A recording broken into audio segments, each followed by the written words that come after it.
I stood frozen on my porch, staring at the neon orange notice in my hand, reading it 3 times to make sure I wasn't hallucinating. Mandatory. All garage doors must remain open from 8 a.m. to 8 p.m. daily. Effective immediately. Noncompliance. $200 daily fine. My hands trembled with a mix of disbelief and rage. I stormed inside and slammed the paper onto my kitchen counter.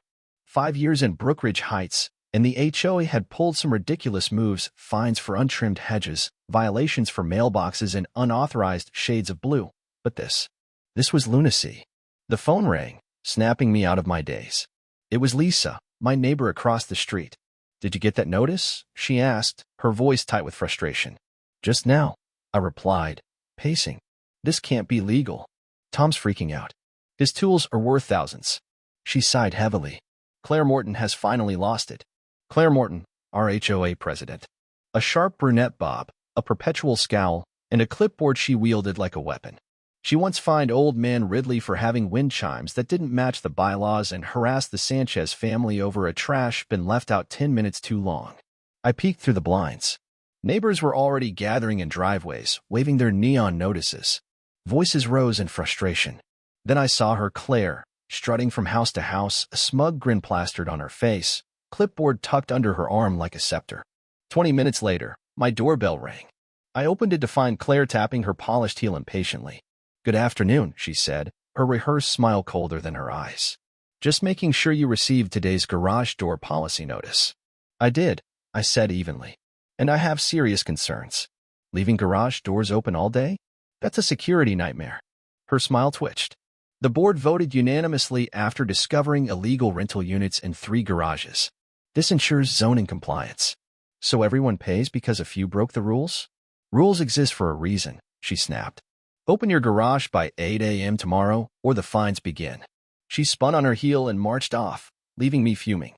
I grabbed my phone and called my brother-in-law, Nate, the local police chief. "This is practically inviting theft," he said after I explained. "That's a massive liability. Can they enforce this?"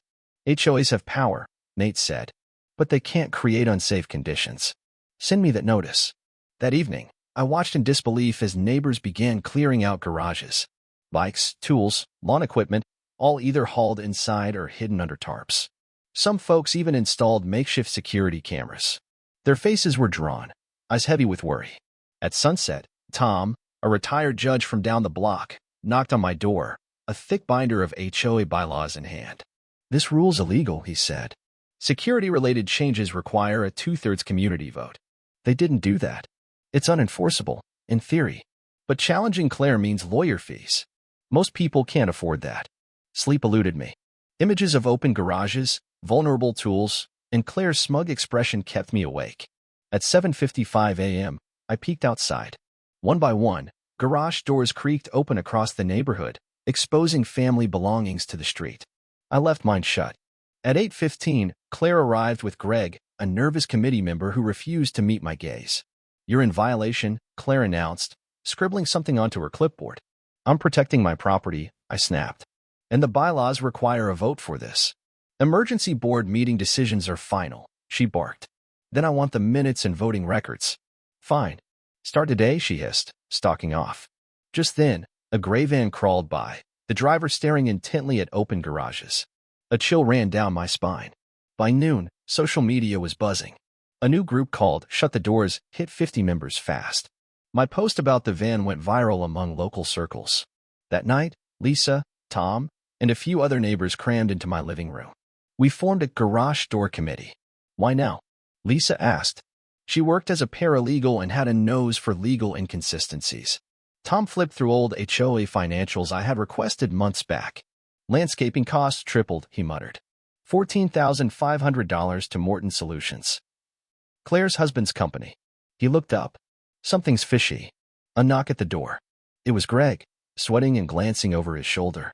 "It's not about zoning," he whispered. "Claire's brother-in-law owns Sentinel Tech. They're pitching a neighborhood security system next month." My jaw dropped. "That's corrupt." Greg looked panicked. "I've said too much." The next morning, I found a $200 fine taped to my mailbox. 6 other houses had also kept their garage doors closed. I called Nate. "She's profiting off this." "I'll swing by," he promised. Outside, Claire blocked Mr. Carter from shutting his garage. "Rules are rules," she shouted. "My tools are in there," he protested. "I recorded it," he told me later, hands trembling. This was war. That afternoon, the Wilsons, who had complied with the policy, returned home to a looted garage. Bikes, tools, gone. Police took statements.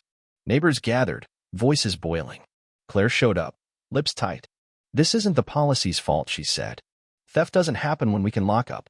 I countered. She pointed at me. "Your fines are now doubled. You're inciting panic." A text from Nate Bust. "Got something. Meet me." By the next morning, 3 more homes were hit. Nate arrived in uniform, badge gleaming. We headed to the HOA office. Claire looked smug until she saw Nate with me. "Chief Martin," she said. "I see. I'm investigating thefts tied to HOA policy," he replied. "This falls under public safety." "HOA matters are internal," she said, jaw tight. "For thefts in 2 days say otherwise." Her assistant, Tina, brought out financial records.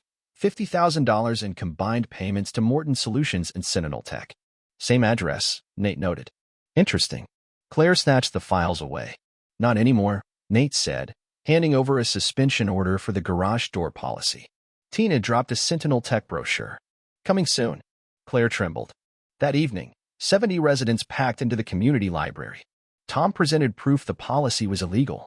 The Wilsons shared their loss. I hinted at the financial ties. We demanded a full audit and new board elections. The next day, Greg warned us. Claire's rushing fines and threatening property liens. Retaliation. We prepared. Nate, Tom, and I met with Carrie, Nate's friend, a local reporter. That afternoon, she ambushed Claire on camera outside my house. Comment on the garage policy?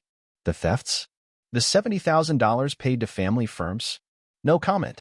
Claire barked, storming off. That night, the footage aired. Public outrage surged. A USB arrived anonymously. Boardroom video footage of Claire, her husband Darren, and her brother-in-law plotting. "Open garages will create demand for our systems," Darren said. I sent it to Nate. The next morning, Claire came to my door. "Drop it," she said. "No more fees, fast-track your patio approval, whatever you want. Just stop." "Resign," I said. "Under your rules." "Never. My husband golfs with the mayor. I have 70 neighbors and your video." That afternoon, police came to my house. Claire had accused me of theft. "She said you stole a drill," an officer said.